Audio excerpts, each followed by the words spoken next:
Hello everyone, myself Pooja. I am Hindi teacher from माता मोहनदी Oswal public school. तो आज मैं आपके लिए जो वीडियो लेकर आई हूँ वो है कक्षा 9वीं का पाठ 16 निबंध बचेंद्री पाल, जिसकी लेखिका भी ये खुद ही है। तो पाठ शुरू करने से पहले मैं आपको बता दूं कि अगर आपने अभी तक हमारे स्कूल के YouTube चैनल को सब्सक्राइब नहीं किया तो हमारे स्कूल के चैनल को सब्सक्राइब करें और वीडियो अच्छी लगे तो शेयर करें। बचेंद्री पाल यात्रा वृत्तांत पर्वतारोही बचेंद्री पाल द्वारा लिखित है। इसमें लेखिका ने अपनी एवरेस्ट विजय अभिमान की यात्रा का रोचक वर्णन किया है। इसमें इन्होंने अपनी संपूर्ण जीवन यात्रा तथा पर्वतारोहण यात्रा का वर्णन किया है। बचेंद्री पाल का जन्म 24 मई 1954 ईस्वी को हुआ था। बचपन से ही उन्होंने लड़की होकर भी कुछ अलग करने का निश्चय कर लिया था। वह बहुत बड़े बड़े सपने देखा करती थी। वह 10 वर्ष की उम्र में ही जंगलों तथा पहाड़ी ढलानों पर अकेली निडर होकर घूमा करती थी। उसका बचपन अत्यंत गरीबी से व्यतीत हुआ, किंतु उसने बचपन में ही माता पिता को कुछ अलग करने को कहा। वह पढ़ाई में बहुत अच्छी थी, खेल कूद में भी बहुत श्रेष्ठ। उसने गोला फेंक, डिस्क फेंक और लंबी कूद में अनेक कप जीते। 8वीं कक्षा अच्छे अंकों से पास की। आगे की पढ़ाई सिलाई कढ़ाई का काम करके जारी रखी, क्योंकि उसके पिता ने आगे पढ़ने को मना कर दिया था। लगातार कठोर मेहनत करके उसने MA B.Ed की पढ़ाई की। घर में खाली बैठने की बजाय उसने नेहरू संस्थान में आरंभिक पर्वतारोही कोर्स में प्रवेश ले लिया।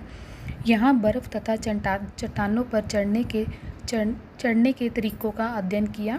रैपलिंग में रोमांच का अनुभव किया। यहाँ अभिमान को आयोजित करने का भी प्रशिक्षण लिया। इसके बाद काला नाग 6387 मीटर की चढ़ाई की। इस चढ़ाई में उसे A ग्रेड मिला। यहाँ से अन्य अभियानों में भाग लेने की अनुमति मिल गई। सन 1984 में एवरेस्ट अभियान के लिए चुना गया।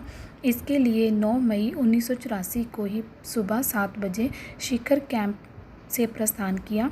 16 मई को प्रातः 8 बजे तक अभिमान के दूसरे कैंप तक साथियों के साथ पहुंच गई। यहां से अगले दिन सुबह चढ़ाई शुरू की। यहाँ से बचेंद्री पाल ने अपने साथियों के साथ बिना रस्सी के ही चढ़ाई शुरू कर दी और अंग और जी के साथ निश्चित गति से ऊपर चढ़ती गई। ज़मीन बर्फ़ से सीधी और ढलान चट्टानें सख्त एवं भुरभुरी थी। वे 2 घंटे से पहले ही शिखर के कैंप में पहुंच गए।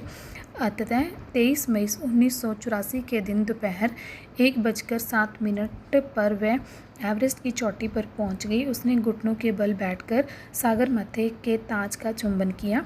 थैले से माँ दुर्गा का चित्र और हनुमान चालीसा निकाला तथा लाल कपड़े में लपेटकर छोटी सी पूजा अर्चना की। आनंद के क्षणों में माता पिता का ध्यान आया। उसने हाथ जोड़कर दौर जी के प्रति आदर प्रकट किया। वह बहुत खुश थी। उस शिखर पर उसने 43 मिनट बिताए। चोटी के समीप के खुले स्थान के पत्थरों के कुछ नमूने लेकर वापस यात्रा शुरू की। इस यात्रा को पर्वतारोहण में श्रेष्ठता के लिए भारतीय पर्वतारोहण संघ ने उसे प्रतिष्ठित स्वर्ण पदक दिया तथा अनेक सम्मान तथा पुरस्कार दिए। भारत सरकार द्वारा पद्मश्री तथा अर्जुन पुरस्कार दिया गया। अगर आपको ये वीडियो अच्छी लगी हो तो शेयर करें। Thank you.